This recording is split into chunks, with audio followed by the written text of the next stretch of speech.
കോഴിക്കോട് നിന്ന് K Rama MLA പ്രതികരണം വരുന്നുണ്ട്. 10 പേർക്ക് ഇരട്ട ജീവപര്യന്തം എന്നതാണ് പുറത്തു വരുന്നത്. അതിൽ ഇരട്ട ജീവപര്യന്തം എത്ര വർഷമാണ് എന്ന് പറഞ്ഞിട്ടില്ല. 14 വർഷമായിരിക്കും എന്ന് നമ്മൾ പ്രതീക്ഷിക്കുന്നു. അതിലപ്പുറത്തേക്ക് കടുത്ത ശിക്ഷയുണ്ടോ എന്നുള്ളതും കൂടി അറിയേണ്ടിയിരിക്കുന്നു.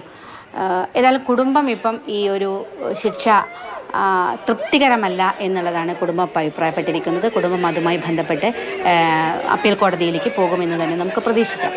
ഇതിനകത്തൊരു പ്രശ്നം, പ്രധാനപ്പെട്ട കാര്യം എന്ന് പറയുന്നത്, ഇതിൽ CPM-ൻ്റെ സമുന്നതരായ നേതാക്കൾ ശിക്ഷിക്കപ്പെട്ടിരിക്കുന്നു എന്നുള്ളതാണ് വളരെ പ്രധാനപ്പെട്ടൊരു കാര്യം. അതിൽ മുൻ MLA-യും CPM-ൻ്റെ നേതാവുമായിരുന്ന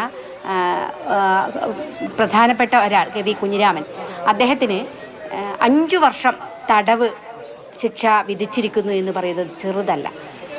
5 വർഷം കുറഞ്ഞുപോയി എന്ന അഭിപ്രായമുണ്ട്, മറ്റ് ശിക്ഷ കുറവാണ് എന്നുള്ള അഭിപ്രായമൊക്കെ ഉണ്ടെങ്കിലും പക്ഷേ എത്ര കാലം എന്നുള്ളതിലേക്ക് അപ്പുറത്തേക്ക് കോടതി ശിക്ഷിച്ചു എന്നുള്ളത് വളരെ പ്രധാനപ്പെട്ട കാര്യമാണ്. കാരണം അതൊരു മുൻ MLA ആണ്, CPM-ൻ്റെ സമുന്നതനായ നേതാവാണ്.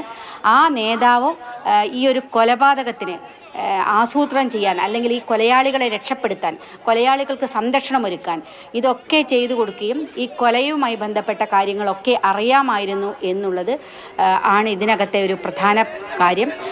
CPM-ൻ്റെ നേതാക്കന്മാർ ഇത്തരത്തിൽ കൊലപാതകങ്ങൾക്ക് പങ്കാളികളാകുന്നു എന്ന് പൊതുസമൂഹത്തിലേക്ക് ബോധ്യപ്പെടുത്തുന്ന വിധികളാണ് വരുന്നത്. ഇതിൽ എത്ര കാലമായി, ഇപ്പം ഞങ്ങളുടെ കേസിലായാലും മറ്റ് കേസുകളിലുമൊക്കെ CPM-ൻ്റെ നേതാക്കന്മാർ ശിക്ഷിക്കപ്പെടുന്നത് നമുക്ക് കാണുന്നു. പക്ഷേ പിന്നിട്ടും ഇത് അവസാനിക്കുന്നില്ല എന്നുള്ളിടത്താണ്. 2012 ചന്ദ്രശേഖരൻ്റെ കൊലപാതകത്തിന് നടന്നത്. അതിൻ്റെ വിധി വന്നത് 2014.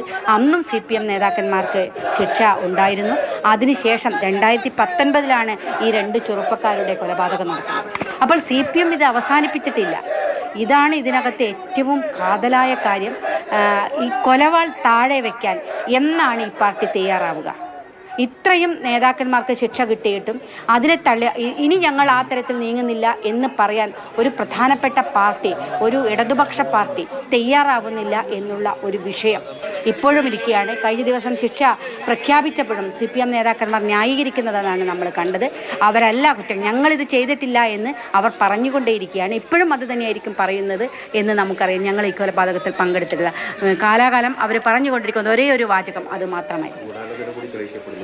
ഗൂഢാലോചന കൂടി ഇതിനകത്ത് തെളിയിക്കപ്പെടുന്നു. പിന്നെ പ്രതികളെ, ഈ തെളിവുകളെ നശിപ്പിക്കാൻ ചെയ്ത പ്രവർത്തനങ്ങൾ തെളിയിക്കപ്പെടുന്നു. ഇതൊക്കെ ഈ കേസിൻ്റെ ഭാഗമായി തെളിയിക്കപ്പെടുന്നു. ഇതിന് മറ്റൊരു പ്രധാനപ്പെട്ട കാര്യം നമ്മൾ കണ്ടത്, ഈ കേസ് CBI ഏറ്റെടുക്കുന്നതിനെതിരെ അതിശക്തമായി നീങ്ങിയൊരു പാർട്ടിയാണ് CPM. 1.25 കോടി രൂപയോളം ഇപ്പോൾ കേരളത്തിലെ പൊതുഖജനാവിൽ നിന്ന് മുടക്കിയാണ് ഇത് CBI വരരുത് എന്നുള്ളതിൽ അതിശക്തമായി സുപ്രീം കോടതിയെ സമീപിച്ചത്. അതിലൊക്കെ വ്യക്തമായിരുന്നു CPM നേതാക്കന്മാരാണ് ഇതിനകത്ത് ഭൂരിഭാഗവുമുള്ളത്, അവരാണിത് ചെയ്തത് എന്ന് വളരെ വ്യക്തമായിരുന്നു. ഇപ്പം